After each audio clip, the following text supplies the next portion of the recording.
Et avant de passer au titre, une information de dernière minute. Un avion de tourisme s'est écrasé cet après-midi juste après 15 h à Rollincourt, près d'Arras. 3 personnes étaient à bord, l'une d'elles est décédée, les 2 autres sont gravement blessées. L'avion de tourisme a décollé de l'aérodrome de la commune et a chuté sur la départementale 60 à quelques centaines de mètres du point de décollage à Roclincourt. La circulation sur la route départementale 60 qui relie donc Roclincourt à Saint-Laurent-Blangy est bloquée.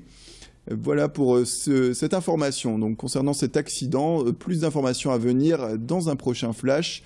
Information en circulation également et une alerte pour ceux qui utilisent les transports en commun. En raison d'une rupture de caténaire, la circulation du tramway est interrompue cet après-midi et jusqu'à la fin du service entre les stations Saint-Maur et Tourcoing-Centre. Les passagers venant de Lille doivent descendre à l'arrêt Buisson. Des chemins alternatifs sont proposés sur le site de Transpol. Et donc on revient dans ce flash sur une information concernant donc la semaine de mobilisation face au cancer, la 9e semaine régionale de mobilisation.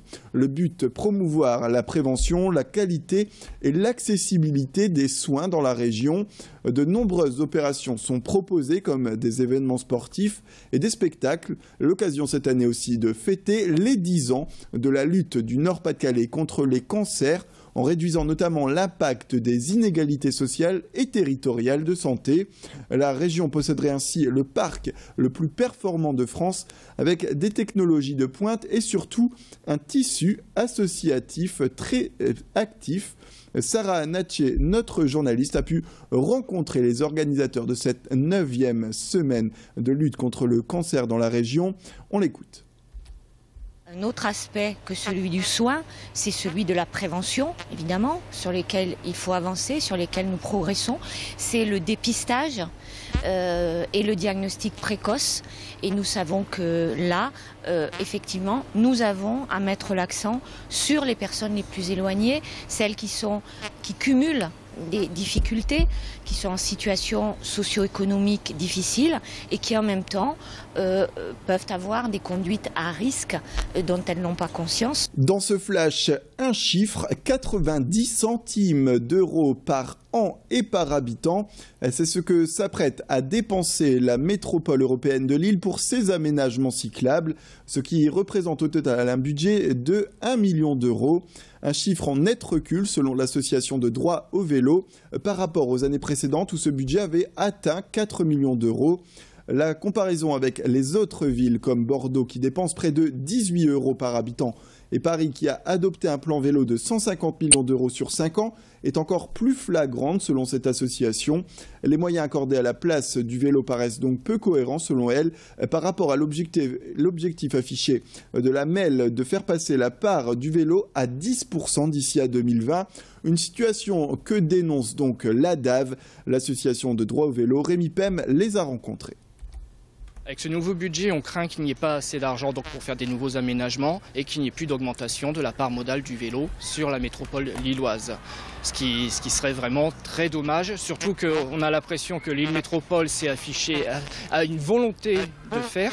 Ils affichent toujours une ambition de 10% de part modale du vélo à horizon 2020. Le budget mobilité sur Lille Métropole est de 360 millions d'euros, tandis que le budget vélo est descendu à 1 million d'euros. Donc ça fait vraiment une part très négligeable par rapport à l'ensemble. On termine ce flash avec les 40 ans de l'Orchestre national de Lille. L'occasion de revenir sur cette histoire qui lie indéniablement Jean-Claude Casatsu, le chef d'orchestre historique, à cette formation qu'il a vu naître et diriger pendant des décennies.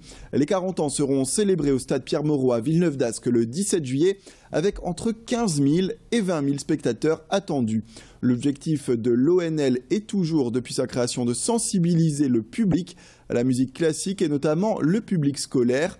Idil Gunay, notre journaliste, est d'ailleurs allé vérifier cette volonté de s'afficher partout ce midi dans le cadre des concerts post-déj que l'ONL met en place pour permettre aux Lillois et ceux qui passent par Lille le midi de venir écouter quelques compositions. L'occasion de rencontrer Jean-Claude Casatsu et d'en savoir un peu plus sur les temps forts de l'ONL en cet anniversaire.